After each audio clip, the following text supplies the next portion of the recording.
অস্ত্রের পথে বাঁধা, কূটনীতির মঞ্চে আগুন। স্পেন ও সৌদির কণ্ঠে নতুন ঝড়ে ফিলিস্তিনের বুকে আসবে তো ফাগুন। ইসরায়েলের পথে ছুটে চলা অস্ত্রবাহী জাহাজ থামালো স্পেন। বন্ধ হলো লেনদেন। আকাশে উঠতে চাওয়া যুদ্ধবাহী বিমান পেল না অনুমতি। গাজার রক্তে ভিজে থাকা ভূমি, গণহত্যার আধার ঘিরে এই সিদ্ধান্ত যেন আলো ছড়ায় অন্য দিগন্তে ফিরিয়ে। স্প্যানিশ সংবাদ মাধ্যম এল পাইস জানিয়েছে, কাডিজের রোটা ঘাঁটি আর সেভিয়ার মোরন দে লা ফ্রন্টেরা ঘাঁটি দিয়ে আর যাবে না কোনো মার্কিন জাহাজ বা বিমান, যদি তাদের মাল ভর্তি থাকে ইসরায়েলের জন্য অস্ত্র গোলাবারুদ। এই সিদ্ধান্ত শুধু সরাসরি নয়, ঘুরপথেও জাহাজকেও করবে প্রভাবিত। সূত্র জানায়, স্পেন সাধারণত মার্কিন মালামাল তল্লাশি করে না, কিন্তু তথ্য গোপন করলে মিত্রতার আস্থা ভেঙে পড়বে। ঘন হয়ে আসছে এই আশঙ্কা। গাজার আগুনে যখন পৃথিবী নীরব, মাদ্রিদ তখন বলছে দৃঢ় ভাষায় আর না। স্পেনের প্রধানমন্ত্রী পেড্রো সানচেজ বারবার করেছেন সমালোচনা। কবে বন্ধ হবে ইসরায়েলি হামলা? ইউরোপের বুক থেকেই উঠল এক ভিন্ন সুর। অস্ত্র নয়, মানবতাই সবার আগে, অন্ধকার হবে দূর। গাজার স্বাস্থ্য মন্ত্রণালয়ের হিসাবে নিহত এখন ৬৬,০০০ ছাড়িয়েছে। আহত হয়েছে ১,৬০,০০০-এর বেশি মানুষ। ধ্বংসস্তূপের নিচে চাপা পড়ে আছে অগণিত স্বপ্ন, অগণিত জীবন। জাতিসংঘ ও মানবিক সংস্থাকে এড়িয়ে ইসরায়েল যখন আলাদা ত্রাণ বিতরণ শুরু করে মার্কিন সমর্থনে, তখন দুর্ভিক্ষ যেন আরও গভীর হয়। খাদ্য সংগ্রহে আসা সাধারণ ফিলিস্তিনিদের ওপর গুলি ছুটতে থাকে সেনারা। ক্ষুধা, রক্ত আর ভয়, এই হলো গাজার প্রতিদিনের চিত্রটা। ঠিক এই সময়ে রিয়াদের কূটনৈতিক প্রাসাদে শোনা গেল আরেকটি কণ্ঠ। সৌদি যুবরাজ প্রিন্স তুর্কি আল ফয়সাল। তিনি যেন উত্তাল। আল ফয়সাল বললেন, যুক্তরাষ্ট্র দ্বিমুখী নীতি চালাচ্ছে। কাতারে হামাস নেতাদের ওপর ইসরায়েলের হামলা হলো বিশ্বাসঘাতকতা।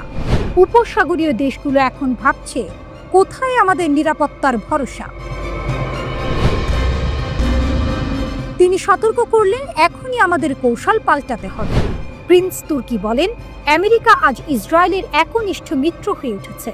ফিলিস্তিনের দখলদারিত্ব ও গণহত্যার ক্ষেত্রে তাদের দ্বিমুখী অবস্থান শুধু আরব নয়, গোটা বিশ্ব দেখছে।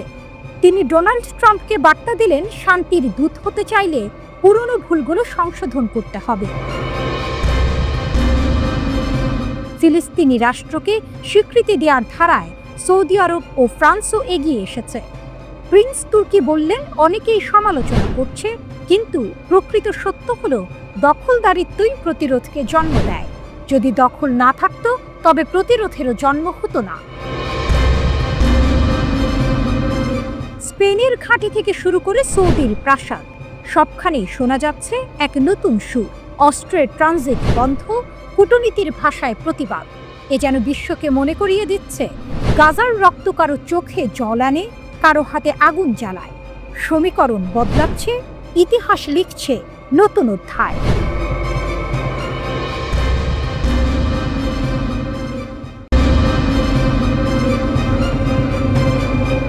ইরানের নতুন প্রতিরক্ষা ও পারমাণবিক কৌশল। মধ্যপ্রাচ্যের আকাশে উত্তেজনা ফের ঘনীভূত হচ্ছে। ইরান, যে দেশ বছরের পর বছর বিদেশি হুমকি, চাপে, আক্রমণে দাঁড়িয়েছে অটল, এবার তার প্রতিরক্ষা নীতি ও পারমাণবিক অবস্থান পুনর্বিবেচনার ডাক দিচ্ছে। ইরানের ৭০ জন সংসদ সদস্য সুপ্রিম ন্যাশনাল সিকিউরিটি কাউন্সিল, আইনসভা, নির্বাহী ও বিচার বিভাগীয় শাখার প্রধানদের উদ্দেশ্যে চিঠি পাঠালেন। চিঠিতে বলা হয়েছে, দেশের প্রতিরক্ষা মতবাদ ও পারমাণবিক অবস্থান আবার মূল্যায়ন করা প্রয়োজন।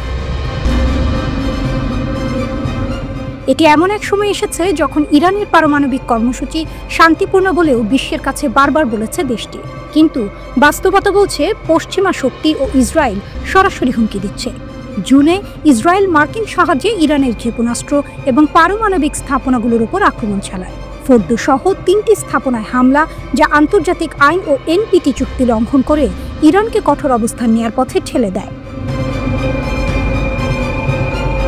ইরানের প্রতিরক্ষা মতবাদে স্পষ্টভাবে বলা আছে, পারমাণবিক অস্ত্র তৈরি বা ব্যবহার করা যাবে না। এটি সুপ্রিম লিডার সাইয়েদ আলী খামেনির ফতোয়ার উপর ভিত্তি করে তৈরি। কিন্তু আইন প্রণেতারা মনে করেন, এই মতবাদ শুধু নীতি নয়, এটি জাতির আত্মমর্যাদা, শক্তি ও প্রতিরোধের প্রতীক। যখন আন্তর্জাতিক সম্প্রদায় নিষেধাজ্ঞার পুনর্বহাল নিয়ে চাপ সৃষ্টি করছে, ইরান তা মোকাবিলায় প্রস্তুত। ইরানের সর্বোচ্চ জাতীয় নিরাপত্তা পরিষদ ঘোষণা দিল, আন্তর্জাতিক আণবিক শক্তি সংস্থা IAEA এর সঙ্গে সহযোগিতা স্থগিত করা হচ্ছে। তারা বলেছে, ইউরোপীয় 3টি দেশের রাজনৈতিক উদ্দেশ্য প্রণোদিত পদক্ষেপ এবং চাপের কারণে এই সিদ্ধান্ত নেওয়া হলো। এখানে শক্তির চিহ্ন স্পষ্ট, ইরান আর চুপচাপ প্রতিরোধ করবে না। আইন প্রণেতারা সতর্ক করে বলেছেন, চাপের যে কোনো প্রচেষ্টা দেশের জন্য পূর্বের চেয়ে কঠোর ও আরও সিদ্ধান্তমূলক প্রতিক্রিয়া ডেকে আনবে। ইরান জানিয়েছে, তারা যে নতুন চাপে মোকাবিলা করতে সক্ষম তা দেশকে পিছনে টানে না, বরং তাদের প্রতিরক্ষা ও শক্তি আরও দৃঢ় করে। সাম্প্রতিক চুক্তিতে IAEA এর পরিদর্শকরা সীমিত প্রবেশাধিকার পেয়েছিলেন, কিন্তু পূর্ণ তদারকি কখনো পুনঃপ্রতিষ্ঠিত হয়নি। এ থেকে স্পষ্ট, ইরান নিজের পারমাণবিক কর্মসূচি ও প্রতিরক্ষা নীতি নিয়ে স্বাধীনভাবে চলবে। ইরান আজ বলছে, আমাদের শান্তিপূর্ণ পারমাণবিক কর্মসূচি কেউ বন্ধ করতে পারবে না। আমাদের শক্তি, আমাদের প্রতিরক্ষা নীতি, আমাদের জাতীয় গর্ব সবই অটুট। আপনি চাপ দিতেই পারেন, কিন্তু আমরা আত্মসম্মান এবং নিরাপত্তার জন্য শক্ত অবস্থানে থাকব। এ যেন মধ্যপ্রাচ্যের এক নতুন অধ্যায়, যেখানে ইরান ইতিহাসের মতো প্রতিরোধের শক্তি দেখাচ্ছে। শত্রু যতই হুমকি দিক, জাতি অটল থাকবে। আন্তর্জাতিক চাপ, নিষেধাজ্ঞা, হামলা সবই থাকুক, তেহরান অটল। কারণ এটি শুধুই দেশ নয়, এটি শক্তির এক জীবন্ত প্রতীক।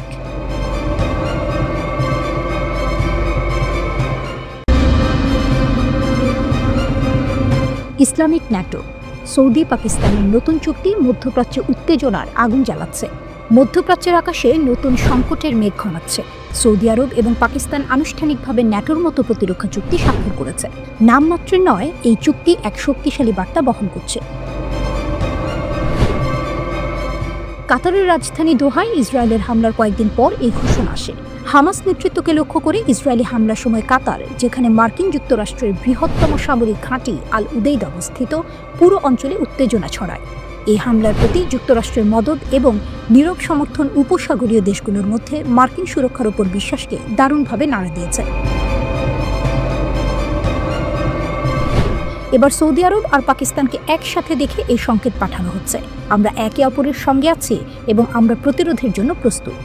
পাকিস্তান সরকার জানিয়েছে, চুক্তিটি আক্রমণাত্মক নয়, এটি কাউকে আক্রমণের আহ্বান জানায় না। তবে চুক্তির আওতাভুক্ত কোনো দেশ আক্রমণ হলে তা সবাইকে আক্রমণ হিসেবে গণ্য হবে। এটি প্রায় ন্যাটোর মতো কাঠামো, যেখানে সংহত প্রতিরক্ষা নিশ্চিত করা হয়। বিশ্লেষকেরা বলছেন, এই চুক্তির মধ্য দিয়ে রিয়াদের অর্থশক্তি ও ইসলামাবাদের বিশাল পারমাণবিক ক্ষমতার দারুণ মেলবন্ধন হয়েছে। অর্থাৎ ইসলামাবাদকে বিভিন্নভাবে অর্থ সহায়তা দেবে রিয়াদ, বিনিময়ে প্রয়োজনীয় পারমাণবিক সহযোগিতা নিয়ে রিয়াদের পাশে দাঁড়াবে ইসলামাবাদ। কিন্তু বিষয়টি শুধুই প্রতিরক্ষা নয়। পাকিস্তানের প্রতিরক্ষামন্ত্রী খাজা আসিফ স্পষ্ট করেছেন, প্রয়োজনে রিয়াদ পাকিস্তানের পারমাণবিক ক্ষমতার ব্যবহার করতে পারবে। এই পদক্ষেপ পাঠাচ্ছে এক শক্তিশালী বার্তা, মধ্যপ্রাচ্যে একমাত্র পারমাণবিক শক্তি ইসরায়েল নয়, আমরা নিজেদের শক্তিও ব্যবহার করতে প্রস্তুত। 17 সেপ্টেম্বর পাকিস্তানের প্রধানমন্ত্রী শেহবাজ শরীফ এবং সৌদি যুবরাজ মোহাম্মদ বিন সালমান এই যুগান্তকারী চুক্তিতে স্বাক্ষর করেন। চুক্তি অনুযায়ী এক দেশের বিরুদ্ধে যে কোনো আগ্রাসনকে উভয় দেশের উপর আক্রমণ হিসেবে গণ্য করা হবে। বিদেশি আক্রমণের ক্ষেত্রে সম্মিলিত প্রতিশোধ গ্রহণের কথাও বলা হয়েছে। বিশ্লেষকরা মনে করেন, এটি শুধু দুই দেশের মধ্যে সামরিক সংহতির চুক্তি নয়, বরং মার্কিন সমর্থিত ইসরায়েলের জন্য এক সরাসরি বার্তা। ইসরায়েলকে বলা হচ্ছে, যদি আমাদের বন্ধুদের উপর আক্রমণ চালাও, আমরা প্রতিক্রিয়া জানাতে প্রস্তুত। রিয়াদ এখন নিজের নিরাপত্তা নীতিতে বড় পরিবর্তনের ইঙ্গিত দিচ্ছে। যুক্তরাষ্ট্রের ওপর নির্ভরশীলতা কমিয়ে সৌদি আরব নিজের সামরিক সক্ষমতা এবং কৌশলগত সমঝোতা দৃঢ় করছে। পাকিস্তানের পারমাণবিক সক্ষমতার অন্তর্ভুক্তি এই কৌশলকে আরও শক্তিশালী করে। বার্তা স্পষ্ট, মধ্যপ্রাচ্যে নতুন প্রতিরক্ষা জোট গড়ে উঠছে এবং এটি শুধু প্রতিরক্ষা নয়, কূটনৈতিক শক্তির প্রদর্শনীয়।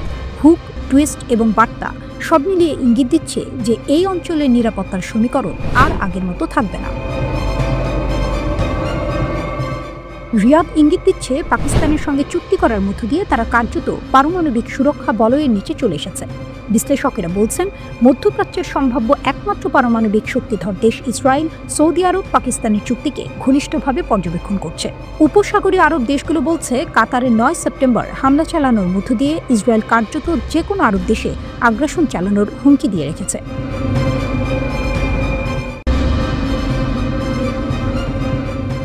মধ্যপ্রাচ্যে নতুন ঝড়, তুরস্ক বনাম ইসরায়েল, কে এগিয়ে?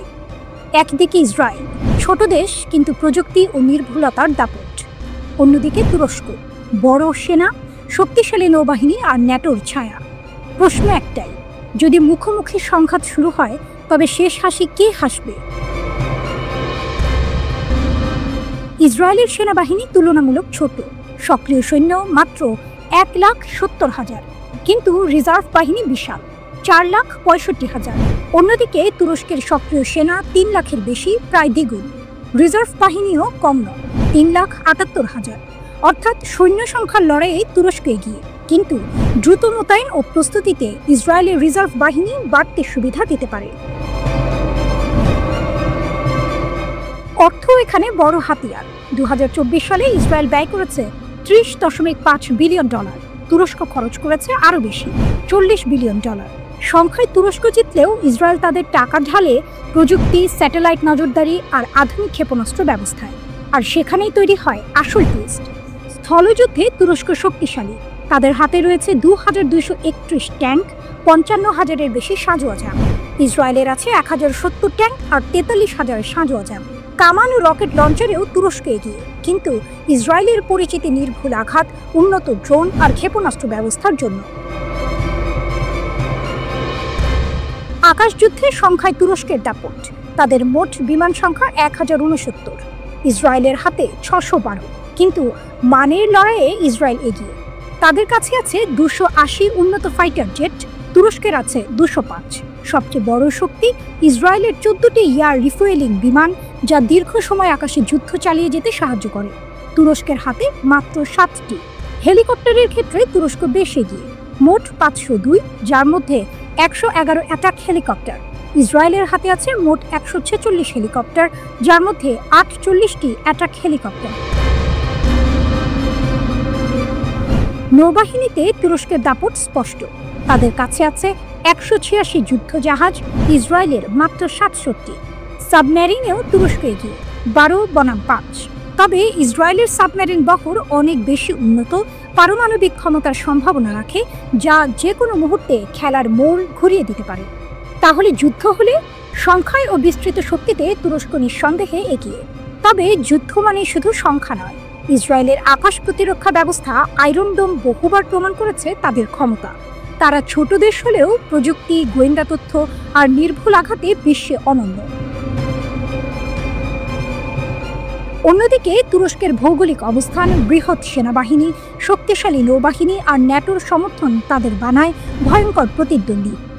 শেষ প্রশ্ন থেকেই যায়, যদি সত্যিই আকাশে বাজ পড়ে আর ইসরায়েল তুরস্ক মুখোমুখি হয়, তবে ফলাফল কি হবে?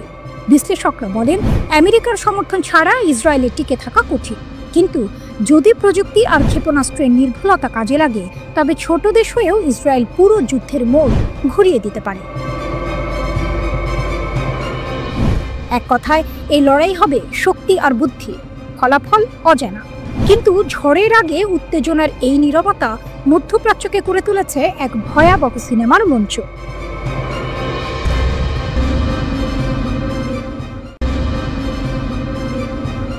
ইরানের চোখে ধোঁয়া, মোসাদের গুপ্তচরদের শেষ পরিণতি। ইরানের রাজপথে রণের আগুন, আর দেশের গুপ্তচর বৃত্তির শিকল এখন আরও শক্ত। বাবাক শাহবাজি, এক নাম যার সঙ্গে জড়িয়ে রয়েছে আন্তর্জাতিক গোয়েন্দা যুদ্ধের অদেখা কাহিনী। সম্প্রতি ইরান তার মৃত্যুদণ্ড কার্যকর করেছে। অভিযোগ, শাহবাজি ইসরায়েলের মোসাদ গোয়েন্দা সংস্থার সঙ্গে কাজ করতেন।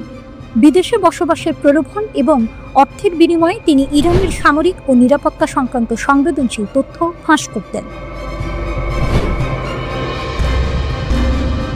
ভাবুন, একজন সাধারণ শিল্প প্রকৌশলী যিনি ঘর ঠান্ডা রাখার যন্ত্র ডিজাইন ও ইনস্টল করেন, সে কিভাবে দেশের সব গোপন তথ্যে প্রবেশাধিকার পেয়েছিলেন? বাবাকের হাত ধরে মোসাদের কাছে চলে গেছে সেনা কমপ্লেক্সের প্রবেশপথ, প্রকল্পের শক্তি ও দুর্বল দিক, গুরুত্বপূর্ণ কর্মকর্তা এবং প্রযুক্তিগত তথ্য। ইরান বলেছে এমন বোকা কেউ নেই যে এই ধরনের বিশ্বাসঘাতকতা বেছে দিতে পারে। ফলশ্রুতিতে মৃত্যু শাস্তি কার্যকর করা হলো। জুন মাসে ইরানে যখন ইসরায়েলের আগ্রাসন তীব্র, তখন শাহবাজীর মতো গুপ্তচররা দেশের সুরক্ষা ও সামরিক সক্ষমতাকে হুমকির মুখে ফেলছিল। ইরানের বিচার বিভাগ নিশ্চিত করেছে সুপ্রিম কোর্টের অনুমোদনের পরে ফাঁসির রায় কার্যকর হয়েছে। কিন্তু এই ঘটনা শুধু একজন অভিযুক্তের গল্প নয়, এটি ইরানের শক্তি এবং সতর্কতার পরিচয়। জুলাইয়ের শেষের দিকে ইরান তার গোয়েন্দা অভিযান আরও তীব্র করেছে। তেহরান সহ বেশ কয়েকটি প্রদেশে মোসাদ এবং সহযোগী এজেন্টদের আটক করা হয়েছে। ইরানের প্রতিরক্ষা ও গোয়েন্দা ক্ষমতা এতটাই শক্ত যে তারা 13 জুন ইসরায়েলের আগ্রাসনের মাত্র 24 ঘন্টার মধ্যে ক্ষেপণাস্ত্র ও ড্রোন হামলা চালিয়ে প্রতিশোধ নিয়েছে। ইরান জানিয়েছে দেশের নিরাপত্তার জন্য বিদেশি এজেন্টরা যে কোনো সময় শাস্তির মুখোমুখি হতে পারে। এই বার্তা শুধু শাহবাজের জন্য নয়, সম্ভাব্য সকল গুপ্তচরের জন্য কঠোর সতর্কবার্তা। ইরানের শক্তি। ইরান শুধুই প্রতিশোধ নিচ্ছে না, তারা আন্তর্জাতিক আইন, সামরিক কৌশল এবং গোয়েন্দা নেটওয়ার্কের মাধ্যমে নিজের শক্তি প্রদর্শন করছে। প্রতিটি অভিযান, প্রতিটি আটক ও বিচার প্রমাণ করে ইরান জানে কিভাবে নিজের ভূখণ্ড এবং রাষ্ট্র নিরাপদ রাখতে হয়। বিশ্লেষকরা বলছেন, শাহবাজীর মৃত্যুদণ্ড কার্যকর করা মানে শুধু একজন অভিযুক্তকে শাস্তি দেওয়া নয়, বরং গোয়েন্দারা, সম্ভাব্য বিশ্বাসঘাতকরা এবং আন্তর্জাতিক শক্তি সবাইকে একটি স্পষ্ট বার্তা। ইরান তার স্বাধীনতা রক্ষায় কোনো আপোষ করবে না। বাবা শাহবাজীর গল্প, মোসাদের হাত থেকে তথ্য ফাঁস এবং ফাঁসির রায় সবই ইরানের দৃঢ়তা ও সতর্কতার প্রতীক। মধ্যপ্রাচ্যের ছায়াযুদ্ধ এখন আরও তীব্র। কেউ ভাবতে পারবে না ইরান এক ছোট্ট দেশের মতো নীরব থাকবে। প্রতিটি পদক্ষেপে, প্রতিটি প্রতিশোধে দেশটি তার শক্তি প্রদর্শন করছে, গোপন স্থানে, খোলা আকাশে এবং আন্তর্জাতিক মঞ্চে। আজ ইরান প্রমাণ করল, যেখানে বিশ্বাসঘাতকতা ঘটবে সেখানে সর্বোচ্চ শাস্তি হবে, এবং এই শাস্তি কেবল শাস্তি নয়, এটি ইসরায়েলের জন্য শক্তিশালী বার্তা।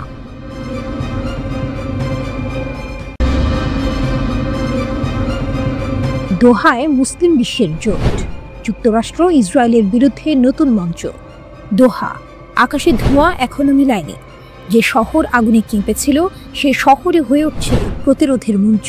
ইসরায়েলের আকস্মিক হামলায় 6 জন নিহত হয়েছিল, তাদের মধ্যে ছিলেন এক কাতারি নিরাপত্তা কর্মীও। ইসরায়েল দাবি করেছিল উদ্দেশ্য ছিল ফিলিস্তিনি নেতৃত্বকে নির্মূল করা, কিন্তু ফল হয়েছে উল্টো।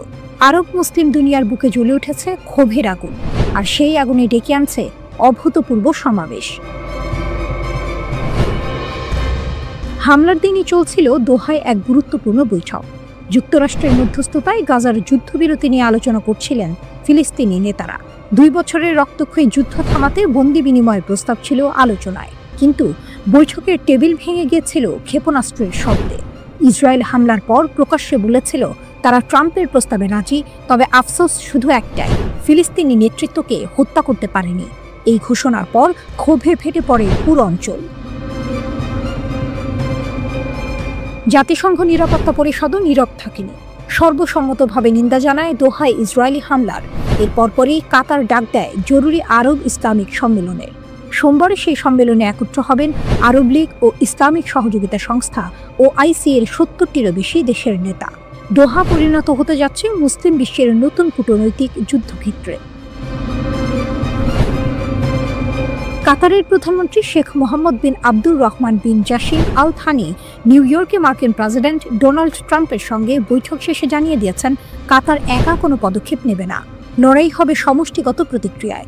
ইতোমধ্যেই নিশ্চিত অংশগ্রহণের ঘোষণা এসেছে ইরানের প্রেসিডেন্ট মাসুদ পেজেশকিয়ানের কাছ থেকে। পাকিস্তানের প্রধানমন্ত্রী শেহবাজ শরীফ আসছেন, মালয়েশিয়ার প্রধানমন্ত্রী আনোয়ার ইব্রাহিমও যোগ দিচ্ছেন। তালিকা দীর্ঘ হচ্ছে, বার্তা স্পষ্ট, ইসরায়েল আর যুক্তরাষ্ট্রের সামনে এবার দাঁড়াতে চায় মুসলিম দুনিয়া এক হয়ে। ইরানের নিরাপত্তা প্রধান আলী লারিজানি দিলেন এক ঝাঁকুনি। তিনি বললেন, শুধু বিবৃতিতে কাজ হবে না, সময় এসেছে যৌথ সামরিক অপারেশন সেল গঠনের। তার এই আহ্বান যেন পুরো সম্মেলনের গতিপথই পাল্টে দিল। আরব দুনিয়া কি এবার শুধু নিন্দায় থেমে থাকবে, নাকি বাস্তব পদক্ষেপ নেবে?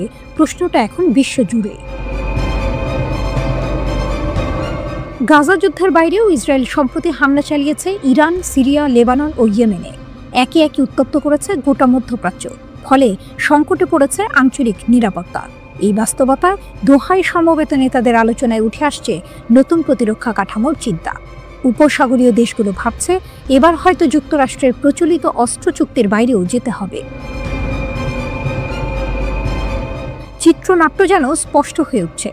একদিকে যুক্তরাষ্ট্র ও ইসরায়েলের জোট, অন্যদিকে জেগে উঠছে মুসলিম দুনিয়ার সমবেত কণ্ঠ। দোহা এখন শুধু একটি শহর নয়, প্রতিরোধের প্রতীক।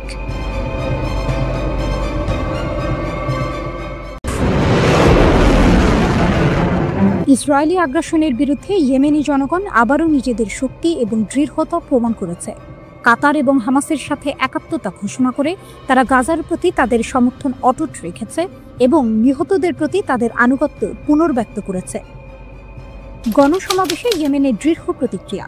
সানার সাবিন স্কয়ারে অনুষ্ঠিত বিশাল গণসমাবেশে ইয়েমেনিরা একত্রিত হয়েছে। তাদের স্লোগান ছিল, শহীদদের প্রতি আনুগত্য, গাজাকে সমর্থন করতে আমরা কখনো পিছপা হব না। এই সমাবেশটি ছিল এক যুগান্তকারী ঘোষণা। ইয়েমেনি জনগণ তাদের অবস্থান স্পষ্ট করেছে যে ইসরায়েলি আগ্রাসন কখনোই তাদের প্রতিরোধ থামাতে পারবে না। এই মিছিলটি একদিকে যেমন গাজার প্রতি সহানুভূতি প্রকাশ করেছে, তেমনি ইয়েমেনি জাতির দৃঢ়তা এবং অটুট সাহসিকতার প্রতীকও হয়ে দাঁড়িয়েছে।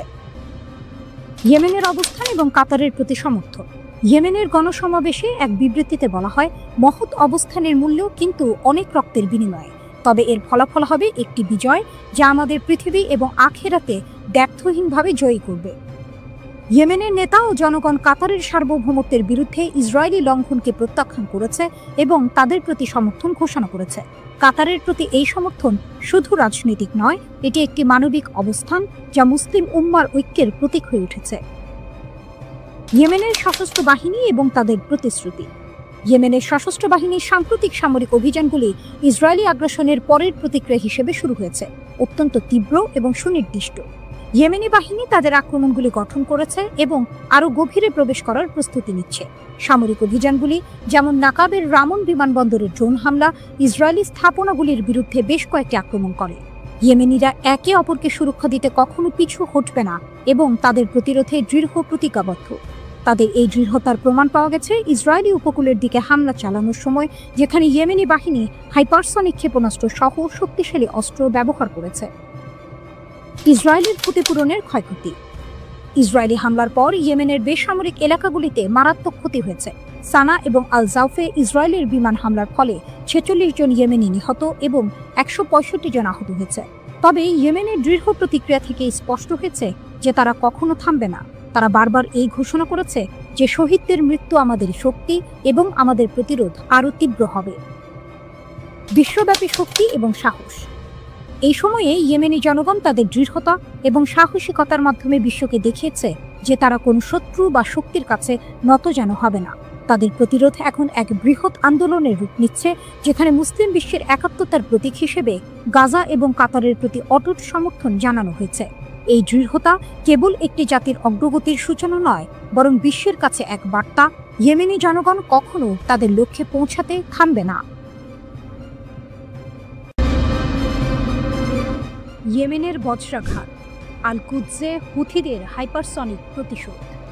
একটা আগুন, একটা বজ্র, তারপর কেঁপে উঠল ইসরায়েলের দখলকৃত ভূমি। কল্পনাও করেনি নেতানিয়াহুর সেনারা যে প্রতিঘাত এত ভয়ঙ্কর রূপে আসবে। আরব আমিরাতে ফিলিস্তিনপন্থী নেতাদের ভবনে হামলা চালালো ইসরায়েল। কয়েক ঘন্টা যায়নি, ইয়েমেনের প্রতিরোধ যোদ্ধারা আঘাত হানল সরাসরি ইসরায়েলের হৃদয়ে। দখলকৃত আল কুদসে ঝাঁপিয়ে পড়ল হাইপারসনিক ক্লাস্টার মিসাইল। এ যেন চোখের বদলে চোখ। আঘাতের পর্দা উন্মোচন। হুথিদের মুখপাত্র ঘোষণা দিলেন, আমরা হামলা চালিয়েছি সেই ভূমিতে যেখানে ফিলিস্তিনিদের উচ্ছেদ করে বসতি স্থাপনাকারীদের ঘর বানানো হয়েছে। তাদের ভাষায়, মিশন সফল, লক্ষ্য অর্জিত। এবার শুধু সতর্কতা নয়, আরও বড় আঘাতের হুঁশিয়ারি। বার্তা স্পষ্ট, ফিলিস্তিনি ভাইদের রক্ষায় ইয়েমেন যোদ্ধারা শেষ নিঃশ্বাস পর্যন্ত লড়বে। প্রেস টিভির প্রতিবেদন। ইরানের সংবাদ মাধ্যম প্রেস টিভি জানায়, ইসরায়েলের সংবেদনশীল স্থাপনায় একের পর এক মিসাইল আঘাত হেনেছে হুথি যোদ্ধারা। ব্যবহৃত হয়েছে ভয়ঙ্কর অস্ত্র হাইপারসনিক প্যালেস্টাইন 2। এটি এমন ক্লাস্টার মিসাইল যা একাধিক ওয়ারহেড বহন করতে সক্ষম। আকাশে ছুটে গিয়ে মুহূর্তেই ভাগ হয়ে যায় বহু ক্ষেপণাস্ত্রে। প্রতিরক্ষা ব্যবস্থা ভেদ করে আছড়ে পড়ে লক্ষ্যবস্তুতে। এই অস্ত্রের গুজব ছিল বহুদিন। ইসরায়েলের ওয়াইনেট সংবাদ মাধ্যম সম্প্রতি সতর্ক করেছিল, ইয়েমেনি বাহিনী হয়তো নতুন ধরনের মিসাইল ভান্ডারে রেখেছে, যা তেল আবিবের দিকে ছুটে আসতে পারে। সেটিই বাস্তব হল।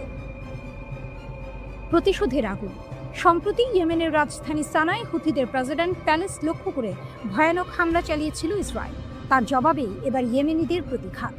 শুধু আল কুদস নয়, হুথিদের হামলায় কেঁপে উঠেছে বেন গুরিয়ন বিমানবন্দর, ইসরায়েলের বন্দর, এমনকি লোহিত সাগরের নৌপথ।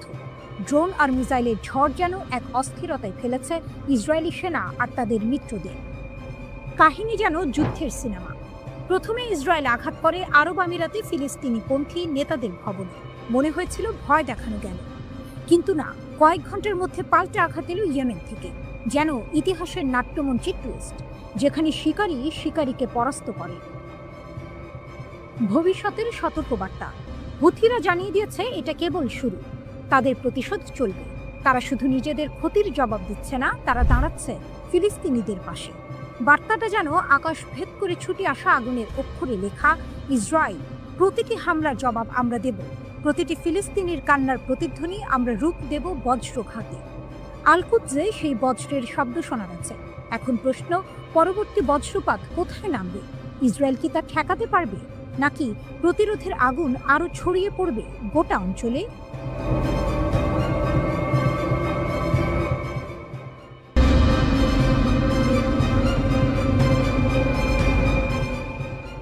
বৈরুতের আকাশে যেন ঝড়ের গর্জন। হিজবুল্লাহর মহাসচিব শেখ নাঈম কাশেম ঘোষণা করলেন, প্রতিরোধ অস্ত্র ফেলে দেবে না যতদিন দখলদারিত্ব থাকবে। ৫ আগস্টের পর থেকে লেবাননের রাজনীতিতে আগুন জ্বলছে। সেদিন প্রধানমন্ত্রী নোয়াফ সালাম মন্ত্রিসভাকে নির্দেশ দিলেন ২০২৫ সালের শেষ নাগাদ সেনাবাহিনীর হাতে সব অস্ত্র কেন্দ্রীভূত করতে হবে। সরকার বলছে এটি কেবল রাষ্ট্রের নিয়ন্ত্রণ শক্তিশালী করার পরিকল্পনা, কিন্তু কাশেমের চোখে এ এক মার্কিন ইসরায়েলি ষড়যন্ত্র, যা লেবাননের মাটিকে দুর্বল করে দেবে শত্রুর কামানের সামনে। তিনি বালবেকের মঞ্চ থেকে ছুড়ে দিলেন তীরের মতো বাক্য, আপনারা যদি অসহায় হন, আমাদের লাগবে না আপনাদের সাহায্য, আমরা নিজেরাই শত্রুর মুখোমুখি হব। তার কণ্ঠে ছিল কারবালার প্রতিধ্বনি। যেমন ইমাম হুসেন ইয়াজিদের সেনাবাহিনীর বিরুদ্ধে দাঁড়িয়েছিলেন, তেমনই হিজবুল্লাহ দাঁড়াবে আধুনিক যুগের ইয়াজিদ, আমেরিকা ও ইসরায়েলের বিরুদ্ধে। কাশেম সতর্ক করলেন, সরকারের এই সিদ্ধান্ত মানে প্রতিরোধ যোদ্ধাদের হত্যা সহজ করে দেয়া, তাদের পরিবারকে গৃহহীন করে তোলা, লেবাননকে ধীরে ধীরে গৃহযুদ্ধের দিকে ঠেলে দেয়া। দেশকে ইসরায়েলি আগ্রাসনের হাতে বা আমেরিকার লোভের মুখে তুলে দিও না। তার গর্জন যেন ছড়িয়ে পড়ল পাহাড় থেকে উপকূল পর্যন্ত। ২০০৬ সালের জুলাই যুদ্ধের স্মৃতি ফিরে এলো তার কথায়। যেদিন হিজবুল্লাহ ইসরায়েলি সেনাদের হটিয়ে দিয়েছিল, তাদের যুদ্ধযন্ত্র থামিয়ে দিয়েছিল এবং ১৭ বছর ধরে তাদের নতুন আগ্রাসনের সাহস কেড়ে নিয়েছিল। ওই বিজয় আমাদের দেখিয়েছে ইচ্ছা শক্তি বন্দুকের চেয়েও শক্তিশালী। শেখ কাশেম সেনাবাহিনীর শহীদদের প্রতি শ্রদ্ধা জানালেন, কিন্তু সতর্ক করলেন, সেনাবাহিনীকে অভ্যন্তরীণ সংঘাতে টেনে আনো না, তাদের সম্মান রক্ষা করো। এ দৃশ্য যেন সিনেমার শেষ দৃশ্যের আগে জমে ওঠে উত্তেজনা। বাইরে ইসরায়েলি ড্রোনের গুঞ্জন, ভেতরে লেবাননের রাজনৈতিক দোলাচল। কাশেমের কণ্ঠ যেন ঢাকের মতো বাজল, যদি সংঘাত চাপিয়ে দেওয়া হয়, আমরা প্রস্তুত, কারবালার মতো লড়ব, জয় আমাদের হবেই। তিনি ফিলিস্তিনের কথা ভুললেন না, ফিলিস্তিন আমাদের দিশারি, গণহত্যা তাদের থামাতে পারবে না, যারা মাটি, রক্ত ও স্বপ্নের মালিক, তাদের বিজয় অনিবার্য। শেষে বৈরুতের বাতাসে প্রতিধ্বনিত হলো তার ঘোষণা, প্রতিরোধের বৈধতা আমরা নিয়েছি শহীদদের রক্ত থেকে, আপনাদের অনুমতি থেকে নয়। লেবানন যেন এক দ্বিধার মোড়ে দাঁড়িয়ে, এক পথে রাষ্ট্রের আদেশ, অন্য পথে প্রতিরোধের শপথ। কোন পথে যাবে জাতি? এই প্রশ্নের উত্তর মিশে আছে হিজবুল্লাহ দৃঢ় কণ্ঠে, অস্ত্র নামবে না, মাথাও নত হবে না। নাঈম কাশেম ইরানের অব্যাহত সমর্থনের জন্য কৃতজ্ঞতা প্রকাশ করে বলেন, আমরা ইসলামী প্রজাতন্ত্র ইরানের প্রতি কৃতজ্ঞতা প্রকাশ করি, যারা আমাদের অর্থ, অস্ত্র, রাজনৈতিক অবস্থান এবং শহীদদের সাহায্য করেছে।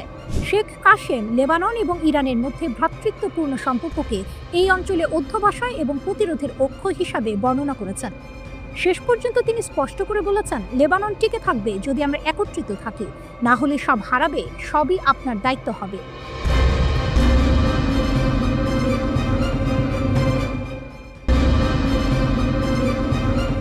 নিউ ইয়র্কের আকাশে এক অদৃশ্য দাবার বোর্ড বসানো, খেলোয়াড় দুই পক্ষ, পশ্চিমা ত্রয়ী আর তাদের সামনে দাঁড়িয়ে আছে ইরান, আর পাশে এক দৈত্যাকার মিত্র চীন। জাতিসংঘের নিরাপত্তা পরিষদের টেবিলে এখন বাজি রাখা হয়েছে এক ঝলসানো শব্দ, স্ন্যাপব্যাক। বেইজিংয়ে দাঁড়িয়ে চীনা পররাষ্ট্র মন্ত্রণালয়ের মুখপাত্র লিন ঘোষণা করলেন, আমরা ইরানের বিরুদ্ধে স্ন্যাপব্যাক নিষেধাজ্ঞা মেনে নেব না। আমরা আলোচনার মাধ্যমে সমাধান চাই, হুমকি দিয়ে নয়। ইউরোপীয় ত্রয়ী ফ্রান্স, জার্মানি, যুক্তরাজ্য সতর্ক করে রেখেছে, অগাস্টের শেষের মধ্যে কূটনৈতিক সমাধান না হলে তারা নিষেধাজ্ঞা ফিরিয়ে আনবে। তাদের ভাষায় এটাই ইরানকে টেবিলে বসানোর শেষ হাতিয়ার। কিন্তু চীনের চোখে এটা আলোচনার সেতু ভেঙে ফেলার বিস্ফোরক। লিনের কণ্ঠে ছিল কঠিন দৃঢ়তা। নিষেধাজ্ঞা আস্থা বাড়াবে না, বরং আলোচনা ধ্বংস করবে। জাতিসংঘ যা করবে তা যেন নতুন চুক্তি সহজ করে, ভেঙে না দেয়। তার প্রতিশ্রুতি স্পষ্ট, চীন শান্তি রক্ষায় গঠনমূলক ভূমিকা নেবে এবং ইরানের পারমাণবিক প্রশ্ন ফের আলোচনার পথে আনতে লড়বে। এদিকে তেহরানেও এক অন্য দৃশ্য। ইরানের পররাষ্ট্রমন্ত্রী আব্বাস আরাকচি সরাসরি বললেন, আমরা চীন ও রাশিয়ার সঙ্গে একসাথে কাজ করছি এই ষড়যন্ত্র থামাতে। যদি থামানো না যায়, আমাদের প্রতিক্রিয়ার জন্য সরঞ্জাম প্রস্তুত। তার চোখে চ্যালেঞ্জের আগুন, যে আগুন 2015 সালের পারমাণবিক চুক্তি JCPOA এর মূল চেতনার কথা মনে করিয়ে দেয়। সেই চুক্তিতে লুকিয়ে আছে স্ন্যাপব্যাক ধারা, যা কার্যকর হলে এক নিমিষে ফিরিয়ে আনা যাবে আগের সব নিষেধাজ্ঞা। পশ্চিমা শক্তি এখন সেই ধারাকেই অস্ত্র বানাতে চাইছে। কিন্তু ইরান বলছে, ব্রিটেন, ফ্রান্স, জার্মানি আর বৈধ অংশগ্রহণকারী নয়, চীন ও রাশিয়াও এই দাবি সমর্থন করছে, কারণ তারাও জানে যদি আজ ইরান নত হয়, কাল তাদের উপরই নামতে পারে একই ছুরি। জাতিসংঘের বৈঠকের ঘরে এই দ্বন্দ্ব যেন ধীর গতির এক থ্রিলার। এক পাশে পশ্চিমের চাপ, অন্য পাশে ইরান চীনের ঐক্য। রাশিয়াও প্রস্তুত, ভেটো হাতে তাদের অবস্থান অটল। লিন স্পষ্ট করে দিলেন, বেইজিং শুধু দর্শক নয়, খেলোয়াড়ও। তাদের লক্ষ্য পারমাণবিক অস্ত্র বিস্তার রোধ করা, কিন্তু তার নামে কোনো দেশের সার্বভৌমত্বে আঘাত নয়। আর ইরানের জন্য এই সমর্থন কেবল কূটনৈতিক ঢাল নয়, এটি এক প্রমাণ যে বিশ্ব এখন আর একমেরু নয়। দাবার বোর্ডে চাল গোনা শুরু হয়েছে। অগাস্টের শেষ সীমা যত কাছে আসছে, তত বাড়ছে চাপ। পশ্চিমা ত্রয়ী মনে করছে তারা শেষ চেক দেবে, কিন্তু ইরান ও চীনের চোখে এখনো পুরো খেলা বাকি। আর শেষ চাল, সেটা হয়তো ভেটোতেই আটকে যাবে বেইজিং আর মস্কোর হাতে। জাতিসংঘের করিডোরে হাঁটছে এক প্রশ্ন, এ লড়াই কি নিষেধাজ্ঞার নাকি ভবিষ্যতের বিশ্ব ভারসাম্যের? ইরান ও চীন যেন একসাথে উত্তর দিচ্ছে, আমরা পিছাবো না।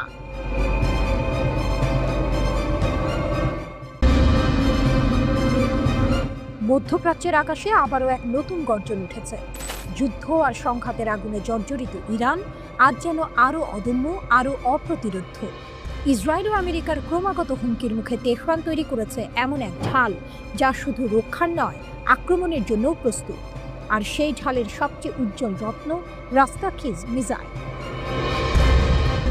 গত জুনে ইসরায়েলের সঙ্গে রক্তক্ষয়ী যুদ্ধে গোটা বিশ্ব দেখেছে ইরানি ক্ষেপণাস্ত্রের তাণ্ডব। সেই যুদ্ধে বহু ক্ষয়ক্ষতি হলেও অস্ত্র ভাণ্ডার অক্ষত রাখে ইরান। এবার তেহরান দেখালো তাদের নতুন ভয়ঙ্কর হাতিয়ার, দৈর্ঘ্যে 14 মিটার, ওজনে 27 টন। রাস্তাখিজ কেবল একটি মিসাইল নয়, এটি যেন ইরানের প্রতিশোধের প্রতীক। কিন্তু এর ভয়ঙ্করতম ক্ষমতা, পারমাণবিক আঘাত চালানোর সক্ষমতা তো আছেই, সঙ্গে আছে ইলেকট্রোম্যাগনেটিক পালস প্রযুক্তি। একবার সক্রিয় হলে 80 বর্গ কিলোমিটার জুড়ে বিদ্যুৎ কেন্দ্র, যোগাযোগ ব্যবস্থা, এমনকি বিমান প্রতিরক্ষা সবকিছু মুহূর্তে অচল। শত্রুপক্ষ কিছু বোঝার আগেই তাদের চোখের সামনে অন্ধকার নামে, আর ইরানের বজ্রাঘাত বুক বিদীর্ণ করে দেয়। তেহরানের এই উন্মোচন শুধুই সামরিক প্রদর্শনী নয়, বরং সরাসরি এক বার্তা, আমরা প্রস্তুত, আবার আসতে চাইলে আসো, কিন্তু ফলভোগের জন্য প্রস্তুত থাকো। ইসরায়েল জানে জুনের যুদ্ধের মতো অভিযান আবার চালাতে হলে ভরসা রাখতে হবে গোয়েন্দা তথ্যের উপর। কিন্তু ইরান এবার আরও কঠোর নজরদারি চালাচ্ছে। ভুল তথ্য, ফাঁদে ফেলার কৌশল আর অদৃশ্য প্রতিরক্ষা, সবকিছুই এখন তেহরানের খেলায়।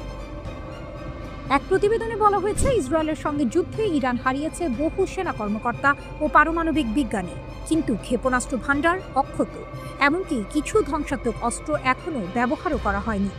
এবার শুধু প্রতিরক্ষা নয়, আক্রমণাত্মক প্রতিরোধ ইরানের নতুন নীতি। রাস্তাখিজের মাধ্যমে তেহরান প্রমাণ করেছে তারা চাইলে শত্রুপক্ষের মাটিতেই আগুন জ্বালাতে পারে। এটি আর স্রেফ যুদ্ধের প্রস্তুতি নয়, এটি আসন্ন সংঘাতের আগাম ট্রেলার। কিন্তু এই ঘোষণার সঙ্গে সঙ্গে ঝুঁকিও বেড়েছে বহুগুণ। মধ্যপ্রাচ্যের আকাশে এখন বিস্ফোরণের গন্ধ আরও ঘন। ইরানের নতুন মিসাইল ও কঠোর পারমাণবিক অবস্থান ইসরায়েলকে আবারও আমেরিকার কাঁধে ভর দিয়ে যুদ্ধক্ষেত্রে টেনে আনতে পারে। তবুও ইরান থামবে না, কারণ তাদের ইতিহাস শেখায় যে জাতি একবার মাথা নত করে সে জাতি চিরদিনের জন্য হারিয়ে যায়। আর ইরান, তারা মাথা নোয়াবে না। রাস্তাখিজ শুধু একটি অস্ত্র নয়, এটি এক অদম্য প্রতিজ্ঞা যা তেহরানের আকাশে ধ্বনিত হয়, আমরা অটল, আমরা অপ্রতিরোধ্য।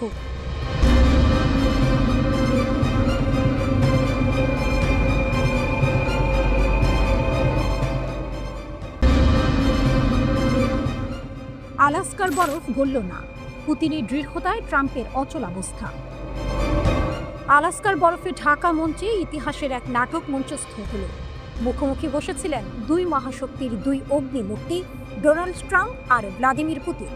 বিশ্ব অপেক্ষায় ছিল এই বৈঠক থেকে কি ইউক্রেন যুদ্ধের আগুন নিভে যাবে। উত্তর এলো জমাট বরফের মতো ঠান্ডা। চমক এখানে, ট্রাম্প নরম হলেন, পুতিন হলেন না। বৈঠক শেষে ট্রাম্প হাসলেন, উষ্ণ করমর্দন করলেন, সংবাদ সম্মেলনে বললেন ফলপ্রসূ আলোচনা হয়েছে, কিন্তু বাস্তবে ফলাফল শূন্য। কারণ রুশ প্রেসিডেন্ট পুতিন তার লক্ষ্য থেকে এক চুলো সরলেন না। ইউক্রেনের মাটিতে রাশিয়ার যা চাওয়া তা না পেলে যুদ্ধ থামবে না, এই বার্তা সোজাসুজি দিয়ে দিলেন ক্রেমলিনের নেতা। ট্রাম্প ভেবেছিলেন কূটনৈতিক উষ্ণতায় বরফ গলানো যাবে। উষ্ণ অভ্যর্থনা, হাসি, কথার ঝলকানি সবই সাজানো ছিল, কিন্তু পুতিনের চোখের দৃষ্টি ছিল অন্যরকম। তিনি ট্রাম্পকে বুঝিয়ে দিলেন এ লড়াই নরম কূটনীতি নয়, এ লড়াই ক্ষমতার, ভূমির, ইতিহাসে। ফক্স নিউজের সাক্ষাৎকারে ট্রাম্প নিজেই স্বীকার করলেন, একটি বিষয়ে আমরা একমত হতে পারিনি, কিন্তু কি সেই বিষয়? উত্তর তিনি দেননি। উত্তর লুকিয়ে আছে ক্রেমলিনের দেয়ালে, ইউক্রেনের ভূমি। ট্রাম্প শান্তির কথা বললেন, কিন্তু শান্তি মানে ছিল ভূমি ছেড়ে দেয়া। জেলেনস্কিকে হাতছাড়া না করেই পুতিনকে সন্তুষ্ট করা যাবে না, এই সত্য ট্রাম্প জানেন, তবু উচ্চারণ করেননি। রাশিয়ার শক্তি, পুতিনের দৃঢ়তাই এখন রাশিয়ার প্রকৃত শক্তি। যুদ্ধক্ষেত্রে সেনা আর ক্ষেপণাস্ত্র যতটা ভয়ঙ্কর, কূটনীতিক টেবিলে তার নীরব দৃঢ়তা ততটাই শক্তিশালী। ট্রাম্প তাকে বললেন শক্তিশালী ব্যক্তি, কঠোর নেতা। এই স্বীকারোক্তি প্রমাণ করে দিল পুতিনের সামনে বিশ্বের সবচেয়ে প্রভাবশালী রাষ্ট্রপতিও এক মুহূর্তে অসহায় হয়ে পড়ে। ধাক্কা খেল ট্রাম্পের ভাবমূর্তি। আলাস্কার বৈঠক থেকে বের হয়ে আসা ছবিতে ট্রাম্প হাত নাড়লেন, হাসি দিলেন, কিন্তু ভেতরের গল্প অন্য। যুদ্ধবিরতি ঘোষণা হয়নি, বন্দি বিনিময়ের তালিকা বেরোলেও শান্তির চূড়ান্ত ঘোষণা আসেনি। ট্রাম্প বিশ্বকে জানালেন, আমরা খুব কাছাকাছি পৌঁছেছি, অথচ সত্য হলো পুতিন 1 ইঞ্চিও ছাড়েননি। নাটকীয় সমাপ্তি। সংবাদ সম্মেলনে সাংবাদিকদের প্রশ্ন নিলেন না দুই নেতা, রহস্য জমিয়ে রাখলেন, যেন দর্শক সারিতে বসা বিশ্ব অপেক্ষায় থাকে এই নাটকের পরের দৃশ্য কি হবে। ইউক্রেনের ভবিষ্যৎ এখন এক অদৃশ্য ভারসাম্যে ঝুলে আছে, পুতিনের দৃঢ়তা আর জেলেনস্কির সিদ্ধান্তের মাঝখানে। পুতিন দেখালেন যুদ্ধ কেবল রণাঙ্গনের বন্দুকের আওয়াজে জয় করা যায় না, বরং দৃঢ়তা, অটলতা আর অস্বীকৃতি আসল অস্ত্র। আর এই অস্ত্রের সামনে ডোনাল্ড ট্রাম্পও এক মুহূর্তে ছোট হয়ে গেলেন। আলাস্কার বরফ জমে রইল, পুতিনের শক্তির কাছে ট্রাম্প গললেন, কিন্তু যুদ্ধের আগুন গলল না।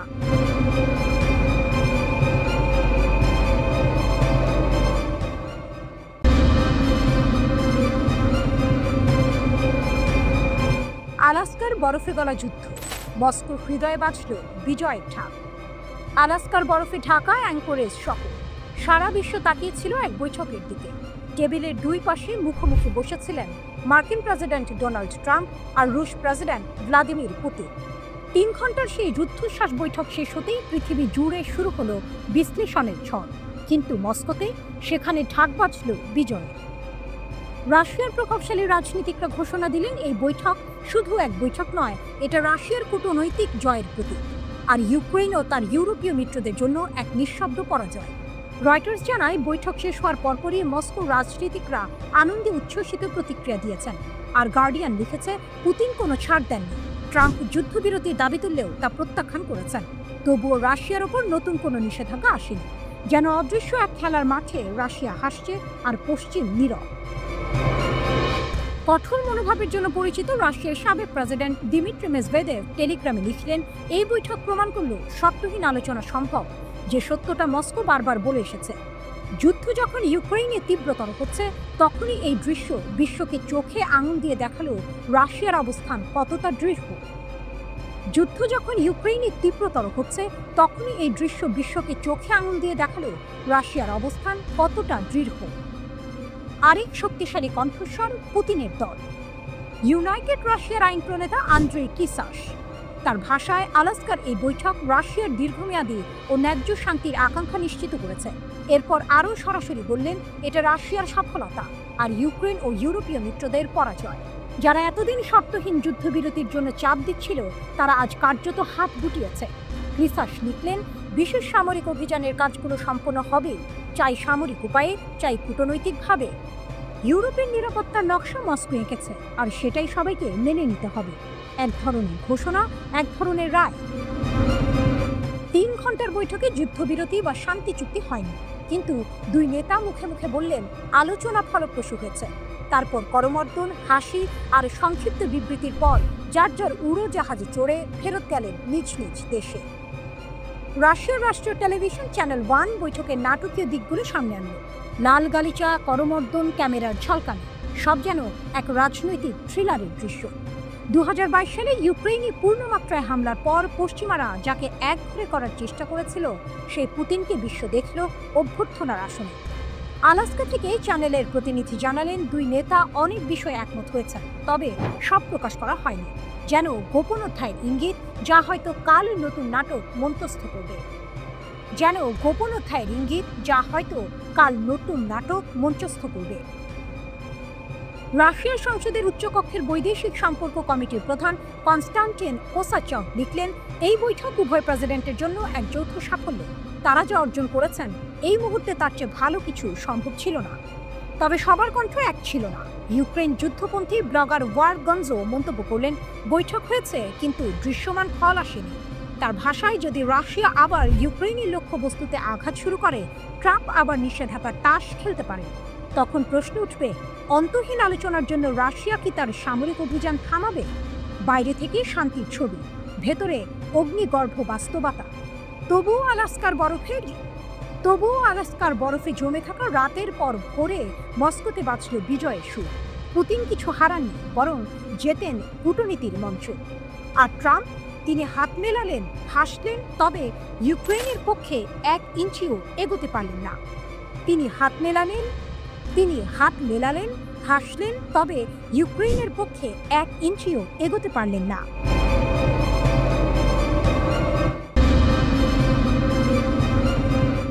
সম্ভাব্য ইরান যুদ্ধ, ইসরায়েলের আকাশে নতুন আতঙ্ক, আকাশে অদৃশ্য উত্তেজনা, বাতাসে চাপা গুঞ্জন। যুদ্ধের ঢেউ কি আবার ছড়িয়ে পড়তে যাচ্ছে মধ্যপ্রাচ্যের বুকে? ওয়ালা নিউজ জানিয়েছে, ইরান কিংবা ইয়েমেনের হুথিদের সম্ভাব্য ক্ষেপণাস্ত্র হামলার ভয়ে ইসরায়েল রাতারাতি জোরদার করছে তাদের বিমান প্রতিরক্ষা ব্যবস্থা। যেন যুদ্ধ এসে দরজায় কড়া নাড়ছে।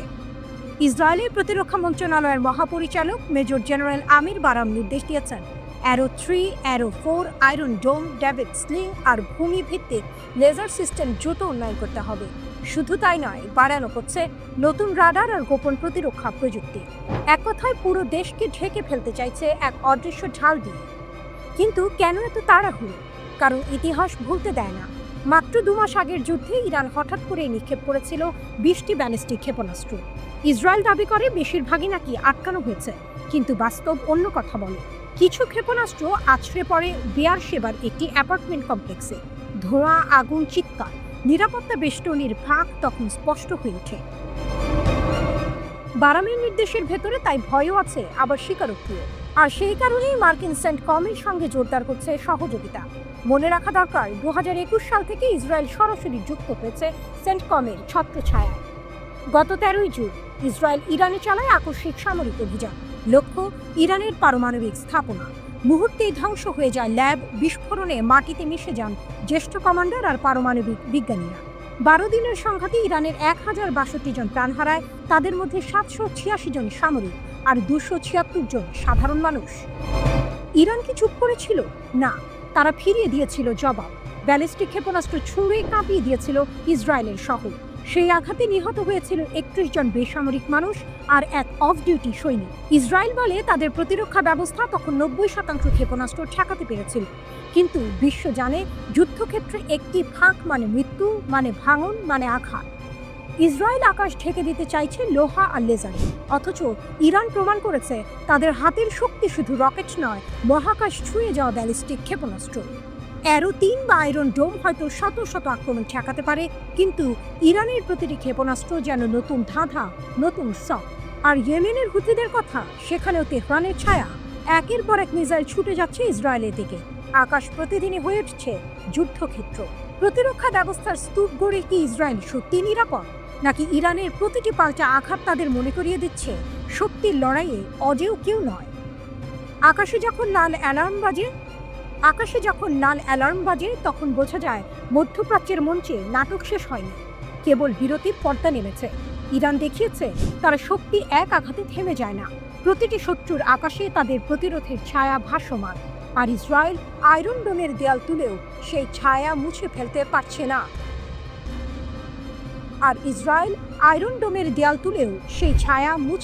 পারছে না।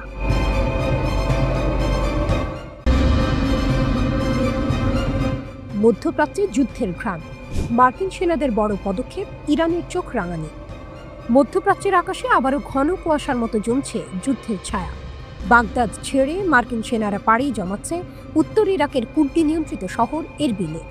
শত্রু ইরানের একেবারে দোরগোড়ায় নতুন ঘাঁটি গড়ার এই সিদ্ধান্তে উত্তেজনা ছড়িয়ে পড়েছে পুরো অঞ্চলে।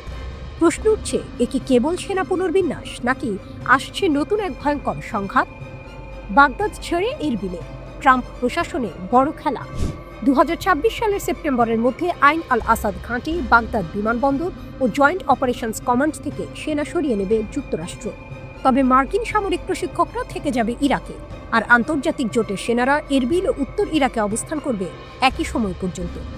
আনুষ্ঠানিকভাবে বলা হচ্ছে আইসিসি বিরোধী মিশনের পর্যালোচনার ফলে এই পদক্ষেপ, কিন্তু বিশেষজ্ঞরা বলছেন এটি কেবল বাহ্যিক কারণ, ভেতরে লুকিয়ে আছে আরও বড় পরিকল্পনা।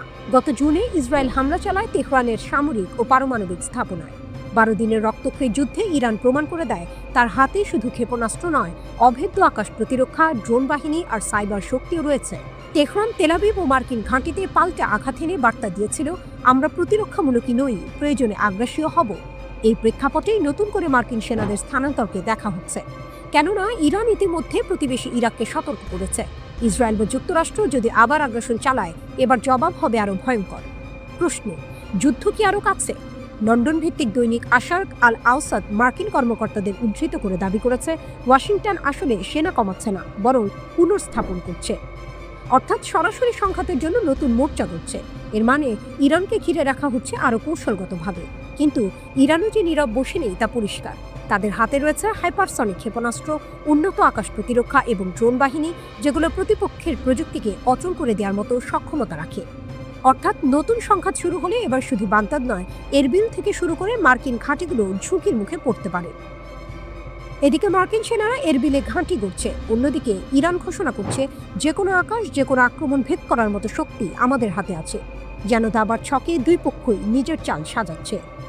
এই ঘোষণার ভেতরে লুকিয়ে আছে বড় বার্তা। যুক্তরাষ্ট্র যদি মনে করে ইরানকে সহজে কোণঠাসা করা যাবে, তবে সেটি হবে সবচেয়ে বড় ভুল। কারণ জুনের যুদ্ধ ছিল কেবল এক ট্রেলার, আসল সিনেমা এখনো বাকি।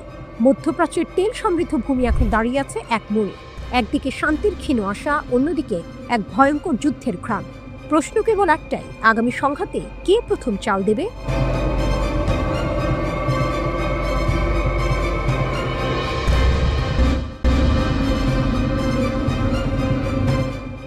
আকাশের ছায়াযুদ্ধ, ইরানের নতুন বার্তা, প্রতিরক্ষার আড়ালে আক্রমণের ইঙ্গিত। ভাবুন, এক উত্তেজনাপূর্ণ দৃশ্য। মধ্যপ্রাচ্যের আকাশে যুদ্ধ বিমান ঘুরে বেড়াচ্ছে, ক্ষেপণাস্ত্রের হুমকি চারপাশে। ঠিক তখনই ইরান জানিয়ে দিল, আমাদের আকাশ অজেয়।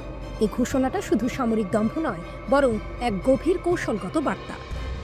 16ই আগস্ট ইরানের গুরুত্বপূর্ণ বিমান প্রতিরক্ষা ঘাঁটি কমের ফর্দ এয়ার ডিফেন্স বেজে পৌঁছান Khatam al Anbiya air defence commander brigadier general.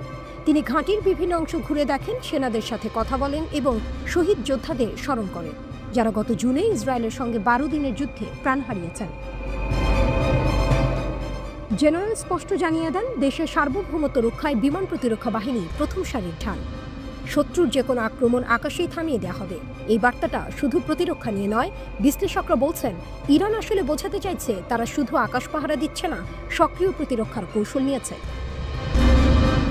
মানে যদি হামলা আসে আকাশে থামানো হবে, আবার একই সঙ্গে শত্রুর ঘাঁটিতেও পাল্টা আঘাত যাবে। বার্তার আড়ালে বার্তা, শত্রুর উদ্দেশ্যে সতর্কবার্তা। যুক্তরাষ্ট্র সম্প্রতি ইরানের পারমাণবিক স্থাপনায় হামলার হুমকি দিয়েছে। ইরান জানিয়ে দিল আকাশ প্রতিরক্ষা ব্যবস্থা দাঁড়িয়ে আছে, যে কোনো মুহূর্তে আক্রমণ ঠেকাতে প্রস্তুত। জনগণের উদ্দেশ্যে আত্মবিশ্বাস, শহীদ সেনাদের স্মরণ আর আকাশ প্রতিরক্ষার শক্তি তুলে ধরে জনগণকে আশ্বস্ত করা, আপনারা নিরাপদ। কূটনৈতিক ইঙ্গিত, ইরান বোঝাতে চাইছে তারা একেবারেই দুর্বল নয়, বরং প্রতিপক্ষের সামরিক শক্তিকে পাল্টা চ্যালেঞ্জ করতে সক্ষম। ইরানের শক্তি কতটা? ইরান বলছে তাদের প্রতিরক্ষা ব্যবস্থা অজেয়।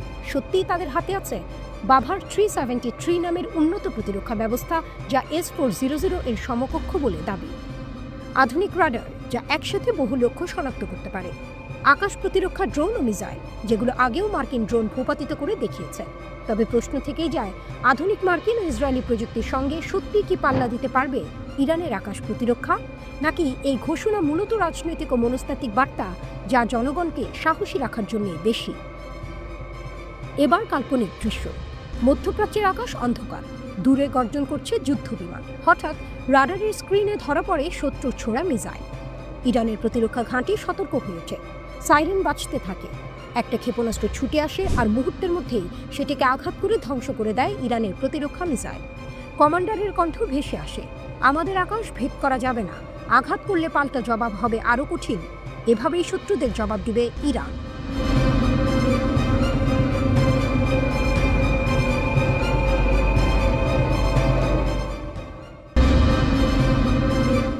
ঝড়ের আগে বজ্রপাত, ইরানের পাশে রাশিয়া, চীন, ইউরোপের 3 দেশের সঙ্গে উত্তেজনা চরমে। কল্পনা করুন, এক প্রান্তে অন্ধকারাচ্ছন্ন আকাশ, অন্য প্রান্তে বজ্রপাত, মাটির গভীরে জমে উঠছে বিস্ফোরণের আগুন। সেই দৃশ্যই যেন বাস্তব রূপ নিয়েছে বিশ্ব কূটনীতির মঞ্চে। একদিকে ইরান, মধ্যপ্রাচ্যের শক্তিধর সাহসী খেলোয়াড়, অন্যদিকে ইউরোপের 3 বড় শক্তি, ব্রিটেন, ফ্রান্স, জার্মানি। আর ঠিক এর মাঝখানে রাশিয়া ও চীন দাঁড়িয়ে আছে তেহরানের কাঁধে হাত রেখে। 2015 সালে ইতিহাস গড়া চুক্তি JCPOA এর উদ্দেশ্য ছিল স্পষ্ট, ইরান যেন পারমাণবিক অস্ত্র না বানায় আর বিশ্ব যেন নিরাপদ থাকে। বিনিময়ে শিথিল হয়েছিল অর্থনৈতিক নিষেধাজ্ঞা। কিন্তু 2018 সালে ডোনাল্ড ট্রাম্প এক ঝটকায় যুক্তরাষ্ট্রকে সরিয়ে নিলেন চুক্তি থেকে, ফিরিয়ে আনলেন কঠোর নিষেধাজ্ঞা, আর সেখান থেকে শুরু হলো নতুন ঝড়ের যাত্রা। গত জুন ইসরায়েল হঠাৎ আক্রমণ করল ইরানের পারমাণবিক স্থাপনায়। তাদের পাশে ছিল যুক্তরাষ্ট্র, কিন্তু ইরান নীরব থাকেনি। জবাব দিল তেল আবিব আর মার্কিন ঘাঁটিতে পাল্টা আঘাত হেনে। তারপর বিশ্ব তাকিয়ে দেখল তেহরান আন্তর্জাতিক পরমাণু শক্তি সংস্থা IAEA এর সঙ্গে সব সহযোগিতা বন্ধ করে দিল। ইউরোপের 3 দেশ অভিযোগ তুলেছে ইরান নাকি অনুমোদিত সীমার চেয়ে 40 গুণ বেশি ইউরেনিয়াম মজুত করেছে। তেহরান বলেছে সবই মিথ্যা। তবুও ব্রিটেন, ফ্রান্স আর জার্মানি জাতিসংঘের মহাসচিবকে চিঠি লিখে হুঁশিয়ারি দিয়েছে, অগাস্টের মধ্যে ইরান যদি আলোচনায় না ফেরে তাহলে ফিরিয়ে আনা হবে পুরনো নিষেধাজ্ঞা। অস্ত্র, প্রযুক্তি, ব্যাংকিং সবখানে তালা ঝুলিয়ে দেওয়া হবে। কিন্তু এখানে আসে নাটকীয় মোড়। ইরান আর একা নয়, তাদের পাশে দাঁড়িয়েছে 2 দানব, রাশিয়া আর চীন। পররাষ্ট্রমন্ত্রী আব্বাস আরাকচি ঘোষণা করলেন, আমরা নিষেধাজ্ঞা ঠেকাতে সর্বোচ্চ চেষ্টা করছি, এজন্য রাশিয়া ও চীনের সঙ্গে সমন্বয় করছি। তবে শত্রু যদি নতুন করে চাপিয়ে দেয়, আমাদেরও জবাব দেওয়ার মতো প্রস্তুতি আছে। অন্যদিকে ফ্রান্সের পররাষ্ট্রমন্ত্রী জন-নোবেল বারো হুমকি দিয়ে বললেন, ইরান যদি আন্তর্জাতিক নিয়ম না মানে অগাস্টের শেষ নাগাদ আবারও কঠোর নিষেধাজ্ঞা ফিরিয়ে আনা হবে। এই পুরো নাটকের ভেতরে লুকিয়ে আছে এক অনিবার্য সত্য, রাশিয়া, চীন, ইরান এই ত্রয়ী একসঙ্গে দাঁড়ালে ইউরোপীয় 3 দেশ তো বটেই, এমনকি যুক্তরাষ্ট্র শ্বাসরুদ্ধ পরিস্থিতিতে পড়বে। কারণ শক্তির সমীকরণ বদলে গেছে। আজকের ইরান কেবল পারস্যের ইতিহাস নয়, রাশিয়ার সামরিক ছায়া আর চীনের অর্থনৈতিক শক্তি নিয়েও সামনে দাঁড়াচ্ছে। শেষ দৃশ্যটা যেন সিনেমার মতোই খোলা প্রশ্ন। অগাস্টের শেষ নাগাদ কি হবে? নিষেধাজ্ঞার ঝড়ে নামবে, নাকি রাশিয়া চীনের দেয়াল ভেদ করে ইউরোপ পিছিয়ে যাবে? একটা জিনিস নিশ্চিত, যুদ্ধ হোক বা কূটনীতি, ইরানের গর্জন এখন আর একা নয়, তার পাশে দাঁড়িয়ে আছে বিশ্বের 2 পরাশক্তি। আর এ কারণেই আজকের বার্তাটা স্পষ্ট, মধ্যপ্রাচ্যের আকাশে বজ্র গর্জন করছে, আর তার প্রতিধ্বনি শোনা যাচ্ছে লন্ডন, প্যারিস আর বার্লিন পর্যন্ত। ইরানের রহস্যময় সারপ্রাইজ। জুনের যুদ্ধ ছিল শুধু ট্রেলার। প্রথম অংশে ভয়ঙ্কর লড়াই, কিন্তু নায়ক তখনও পুরো শক্তি ব্যবহার করেনি, শুধু দর্শকদের জানিয়ে দিয়েছে আসল লড়াই এখনো বাকি। মধ্যপ্রাচ্যের সাম্প্রতিক যুদ্ধটা ঠিক তেমনই ছিল। জুনের 12 দিনের যুদ্ধে ইরান, ইসরায়েল আর যুক্তরাষ্ট্রকে পাল্টা জবাব দিয়েছিল, কিন্তু এখন তারা বলছে ওটা ছিল কেবল ট্রেলার, আসল সিনেমা এখনো শুরু হয়নি। গত জুনে ইসরায়েল ইরানের সামরিক ও পারমাণবিক স্থাপনায় হামলা চালায়, যুক্তরাষ্ট্র তাতে অংশ নেয়। জবাবে ইরান শুরু করে পাল্টা আঘাত। একটানা ক্ষেপণাস্ত্র বৃষ্টিতে কেঁপে ওঠে ইসরায়েলের আকাশ। তেল আবিব থেকে শুরু করে গুরুত্বপূর্ণ সামরিক ঘাঁটি কোনো জায়গায় নিরাপদ ছিল না।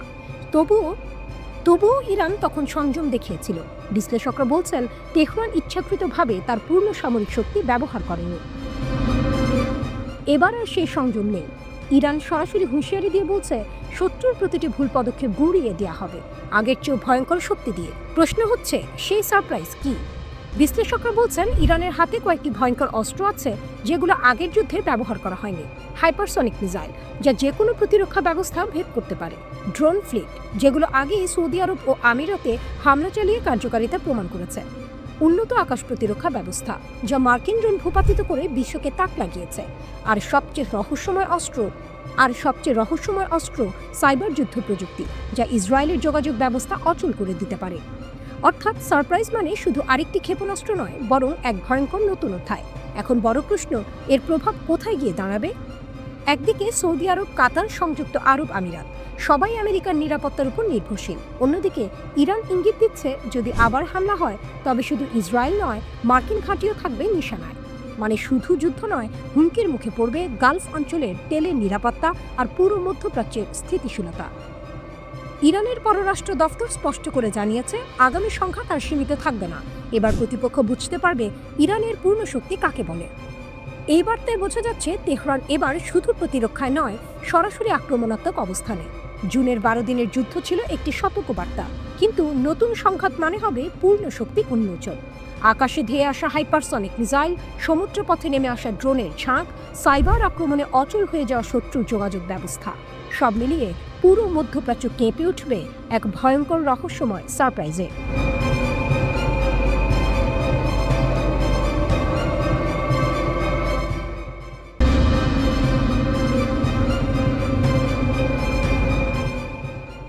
তেহরান বনাম জেরুজালেম, আরেকটি যুদ্ধে কাউন্টডাউন শুরু।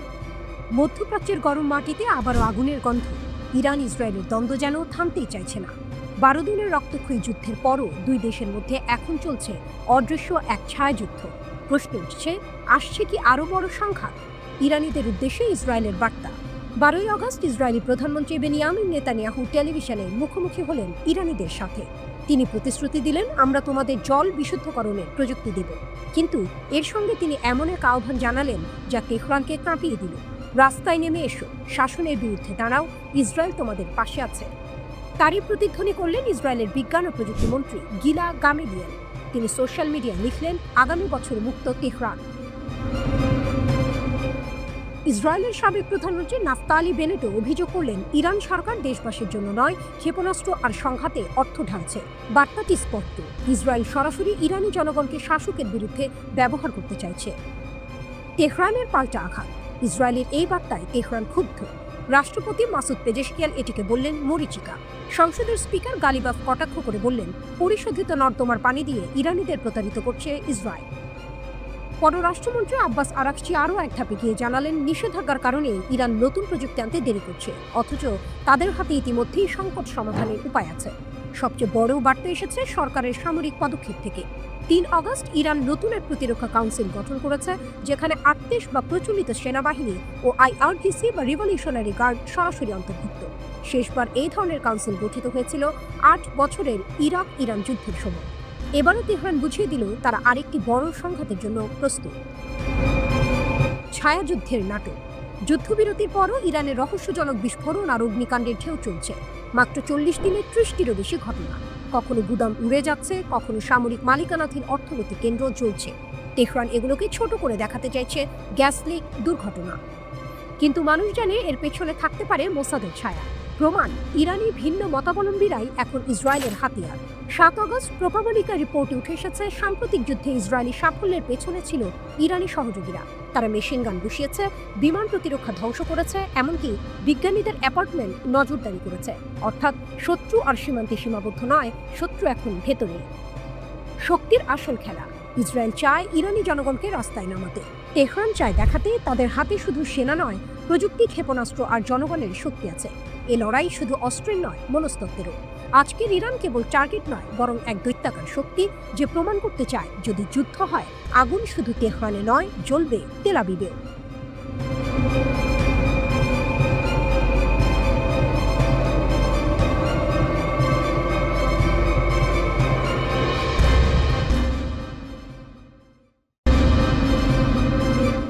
ঝড়ের আগে বজ্রপাত।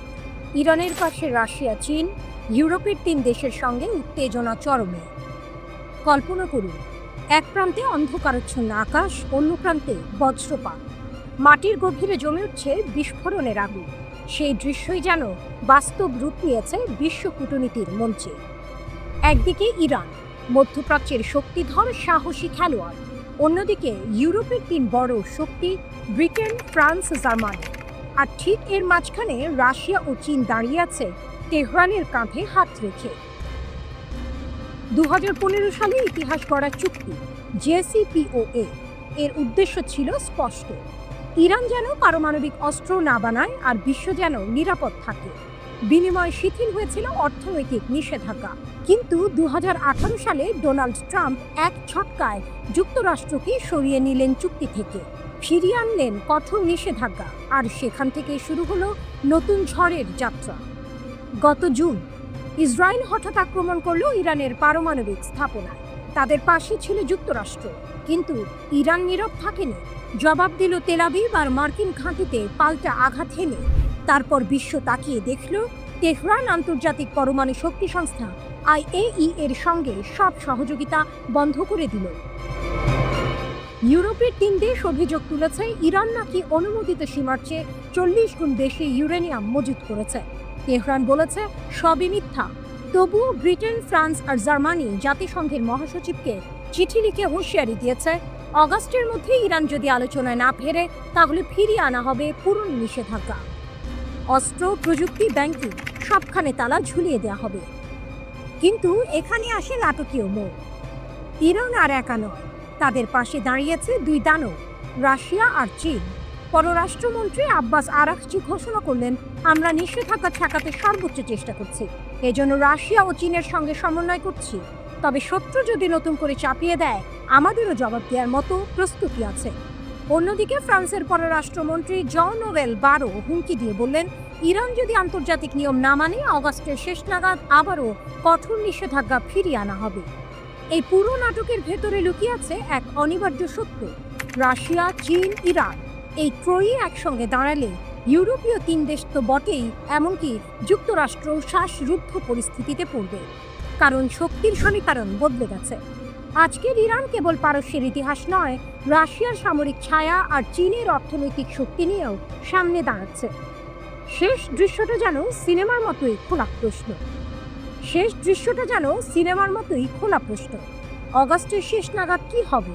নিষেধাজ্ঞার ঝড়ে নামবে, নাকি রাশিয়া চীনের দেয়াল ভেদ করে ইউরোপ পিছিয়ে যাবে? একটা জিনিস নিশ্চিত, যুদ্ধ হোক বা কূটনীতি, ইরানের গর্জন এখন আর একা নয়, তার পাশে দাঁড়িয়ে আছে বিশ্বের 2 পরাশক্তি। আর এ কারণেই আজকের বার্তাটা স্পষ্ট। মধ্যপ্রাচ্যের আকাশে বজ্র গর্জন করছে, আর তার প্রতিধ্বনি শোনা যাচ্ছে লন্ডন, প্যারিস আর বার্লিন পর্যন্ত।